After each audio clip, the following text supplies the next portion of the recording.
You're listening to Brainwork Framework, a business and marketing podcast brought to you by focus-biz.com. Business owners and entrepreneurs and new managers. We have with us a very special guest who is going to help us with our more effective hiring, employee development, and retention. He is the CEO and founder of Peoplytix, and he's going to share with us a wealth of experience, specifically what new managers need as far as tools in order for them to succeed. Brian, thanks so much for joining us today. Thanks for having me, Chris. I'm glad to be here. Hey, thank you. We appreciate it. So Peoplytix, this is a company that you founded. You saw a need in the market. How did that discovery first come about where you knew this had to be something that needed to be solved? Yeah, it's kind of a labor of love, I guess, if you will. Call it a second chapter, however you want to describe it.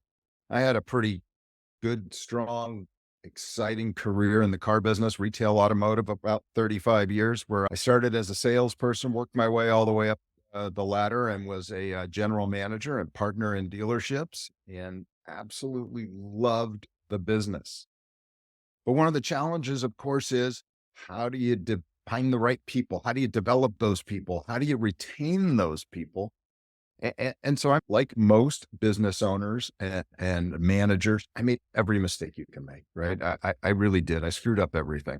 And unfortunately, that usually resulted in a loss of good people, good talent. I really wanted to find a better way. And I was able to do that. And there's lots of tools out there in the world and lots of interesting information. But I found a company called Predictive Index, and I was introduced to it. And it really provided me all the stuff I was looking for. How do I understand people? How do I develop people? What did they need from me in order to really achieve success?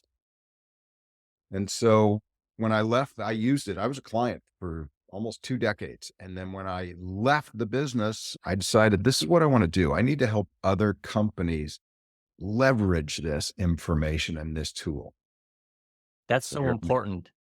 I feel like today's management team are not hired because of their past management experience. Maybe the company is looking for something new and fresh, but unfortunately, that means they have a lack of understanding and education on what it takes to hire and manage and motivate people. Why do you think there's such a disconnect between today's hiring managers and today's managers? You know, I hate to blame things on COVID, but some of it's COVID related. And over the last several years, you had a lot of people with a lot of knowledge, a lot of industry knowledge, a lot of management skills, training that they had developed over decades who just said, adios, I'm out. And of course, they got to be replaced. So we bring in more people and we bring in a lot of young people, and they're good quality people.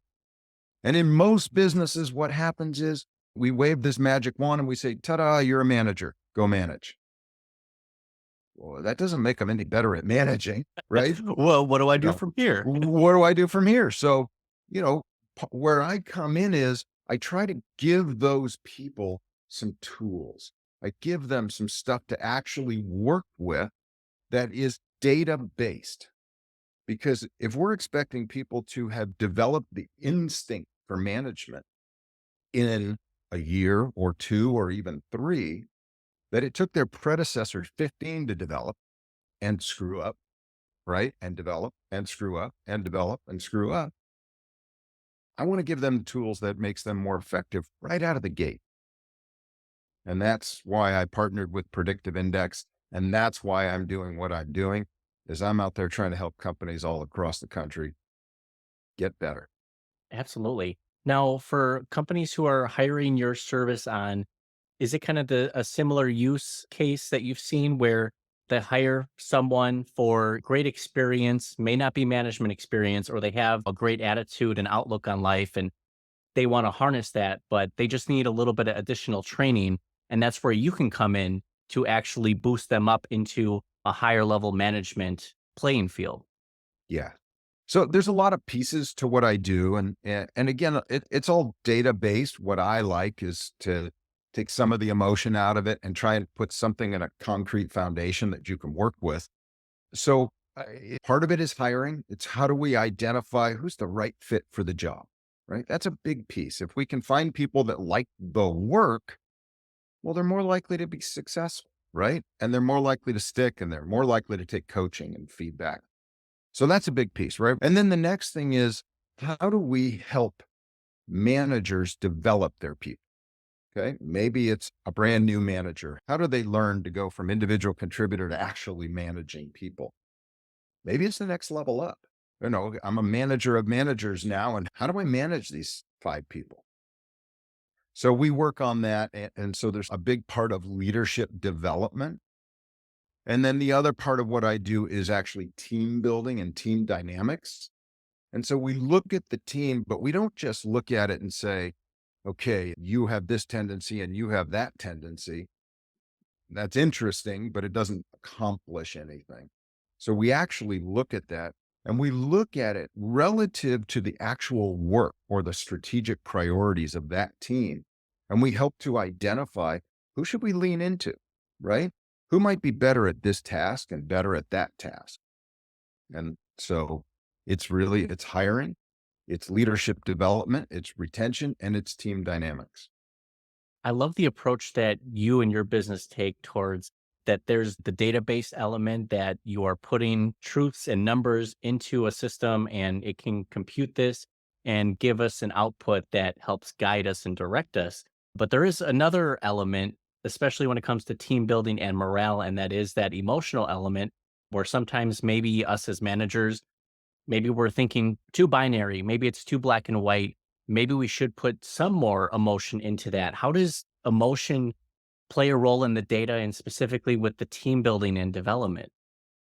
Yeah, the big part of it is that, Chris, we all operate a little differently. Yeah. We're all different people. What this data enables me to do is know what you need. It helps me to understand my employee, because if I don't have that knowledge, I default to my preference, right? And there's that old saying, when you're a hammer, everything's a nail. Well, everything's not a nail. So I need to learn to maybe rephrase my messaging, or maybe some prefer me to come in a little softer when naturally I might like to come in like a hammer, right? And that's really where the value is. It's not just that, hey, this person's good or bad. It's really not about that. It's more about, how do I deliver a message so that my employee can absorb the information in a way that's useful and tangible and actionable. And that's really the key. That is so important because all too often we feel as when we're communicating, we just need to say what's on our mind and get it off of our chest rather than understanding what message is being delivered and received by the recipient. And that's so important, especially as a manager. You're trying to take the lead. You're leading the team and the company, trying to achieve goals and objectives and working with people. You need to make sure that your message resonates with the intended receiver. And that's exactly right. That is really an important key. One of the things I find with newer managers is they don't know how to deliver coaching and feedback. Coaching and feedback comes across like, hey, you need to be different. You need to be more accurate, or you need to learn how to let things go, or you need to be more social, or you need to be more collaborative. And for the employee, it's all just mushy, right? There's nothing actionable there. And so I do spend my time teaching managers how to coach in such a way that the feedback is actionable, that the employee actually helps work out their own action plan, and then they can actually execute on something. And so they walk away feeling like, wow, I know what to do to get better. That's exactly it. We don't want to just be told we're doing something wrong and then be better. Maybe find better ways to inspire me and get me excited about making these changes because this is more about our personal and career development than noticing our flaws and saying you have to change something about this. I think we need to work on the messaging and how that resonates with people so we can get a better end result and not hurt feelings along the way. And I'll tell you that personal and career development is a critical piece. Now, statistically, and you can find these statistics all over the place, but 70% of the people that quit a job say they quit because of their manager. Okay. It's not an unknown, right? That's a normal thing you would think of. 55% of the reason that those people quit a manager They say the reason is my manager doesn't care for my personal development or my career development. And so when we have a simple tool that addresses that, not only does it get better performance, but it makes the employee feel like my manager actually cares about me and cares about my development. We take a massive chunk of the reason people quit and poof, we eliminate it. Wow. And that's over 50%. It's over half of the reason that people quit and leave. That's right.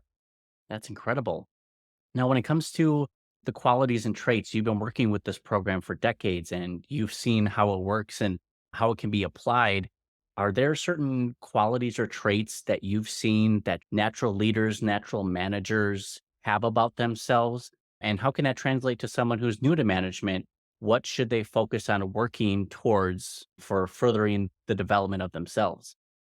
Yeah. And it's really interesting because we look at natural leadership characteristics. Well, it really depends on what are you leading, right? So, if I'm leading a team of salespeople, well, there are certain characteristics that I'm going to need in order to lead a team of salespeople. If I'm leading a team of accountants, well, there may be entirely different characteristics that I need in order to be successful. And that's really what being a partner with Predictive Index is all about. Is we use this assessment, we use this data, it takes about 6 minutes. And so we use this assessment to understand again, who's who, what does each person need? And it enables me to couch that message a little bit, right? And to provide it in such a way. Now, you're right. If I'm from the automotive space, right? If I'm addressing my team of salespeople, I need to deliver that message a specific way. If I'm addressing my team of technicians, well, they're a whole lot less interested in me getting excited. And they're a lot more interested in about facts and details and specifics, right? So it helps me lead both teams because I know what both teams really. Hmm. That's fantastic. Have you noticed any commonalities between certain generations? I know there can be kind of this overreaching blanket that we'll throw on a certain generation or an age group, Yeah. but do you find any of those to be actually true? Do certain generations have different motivators? Are things really different between the generations based on their age? It's a great question. And I'll tell you, in my experience, the answer is no. It doesn't matter what generation it is. We all have our preferred work styles and we all have our things that are natural gifts and things that aren't. I'll tell you where I find the difference. When I grew up, you had a job and you kept that job and you stayed in that job. And if your boss was a jerk, you went home and you'd tell your folks, my boss is a jerk. And they'd say, yeah, they're all jerks. Suck it up, buttercup, and go back to work. Okay. And in today's generation, particularly the younger generations, that's not really accurate, right? So now if your boss is a jerk, they say, find another job. There's more out there. There's more opportunities out there.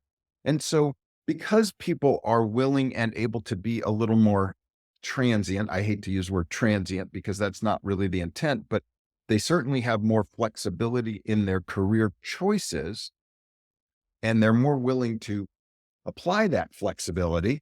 There's less room for error, right? So if you're a manager, I don't get 4 chances on an employee. I might get 2. By the third one, they usually go, I'm out.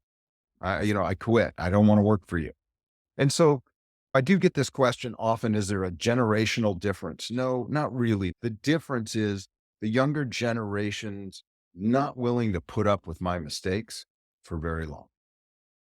Well, that's an eloquent way to put it, and I think it's so important to touch on that. And I think what you addressed should actually sound an alarm to all managers out there. This is a make or break sort of scenario where if you want to retain and keep the top talent in your agency, in your company with you, you need to make sure you do it right and don't ruin those opportunities because, like you said, someone is willing to jump ship, they will quit right away and find something else. It may not be better, but it's more about their personal health and the mental health that they're more focused on as opposed to, let me just suck it up and get through it.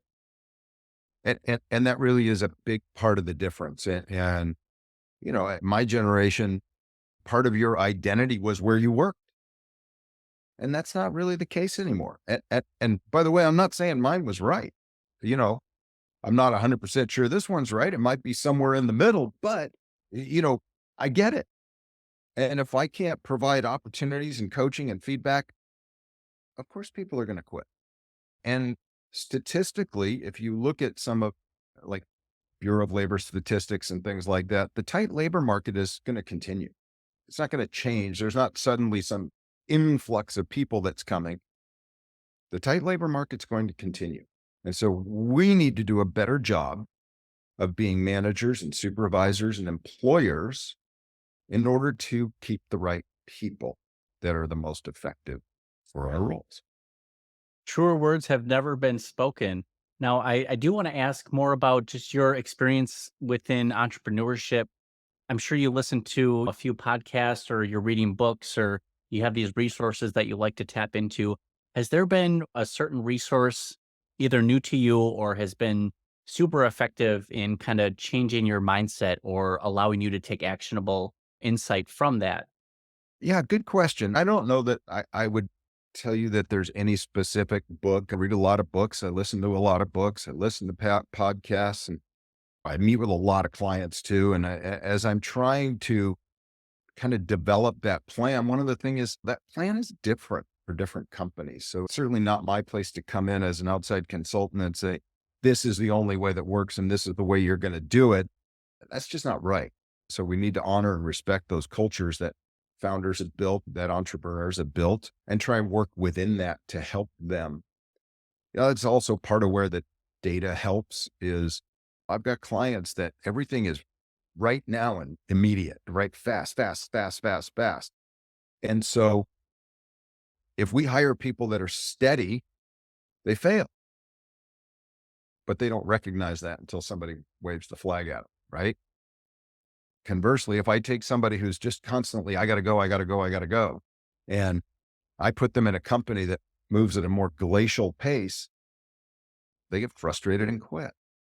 So it's really about taking all of that information in and trying to help put it in a way that my clients can use and can get value out of.